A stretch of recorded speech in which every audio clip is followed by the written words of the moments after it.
Hi అండి, అందరూ ఎలా ఉన్నారు? అందరికీ గుడ్ మార్నింగ్.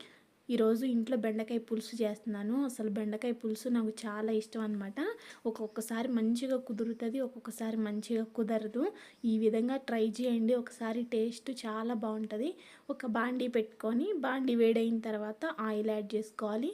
ఆయిల్ వేడైన తర్వాత కొద్దిగా మెంతులు, అలాగే ఆవాలు, జీలకర్ర, కట్ చేసి పెట్టుకున్న ఉల్లిపాయ ముక్కలు, ఒక 10 వెల్లుల్లి రెమ్మలు ఇలా దంచి వేసుకున్నాను. అవి కొద్దిగా వేగిన తర్వాత కరివేపాకు, ఇక ముందు కట్ చేసి పెట్టుకున్న బెండకాయ ముక్కలు కూడా వేసుకొని ఇలా మంచిగా కలుపుకుంటూ ఫ్రై చేసుకోవాలన్నమాట. ఈ బెండకాయలు ఫ్రై అయిన తర్వాత దానిలోనే కొద్దిగా పసుపు, అలాగే కొద్దిగా కారం వేసి, కారం అది మొత్తం ముక్కలకు పట్టేలాగా ఫ్రై చేసుకోవాలి. ఈ బెండకాయ పులుసు నా చిన్నప్పుడు మా ఇంటి వెనకాల లావణ్య అక్క అని ఒక అక్క ఉండేదన్నమాట. ఆ అక్క చాలా బాగా చేసేది. అప్పటి నుంచి ఈ బెండకాయ పులుసు నాకు ఇష్టం. ఇక ముందుగానే నానబెట్టి తీసుకున్న చింతపండు పులుసుని ఇలా యాడ్ చేసుకొని మంచిగా ఉడకనివ్వాలి.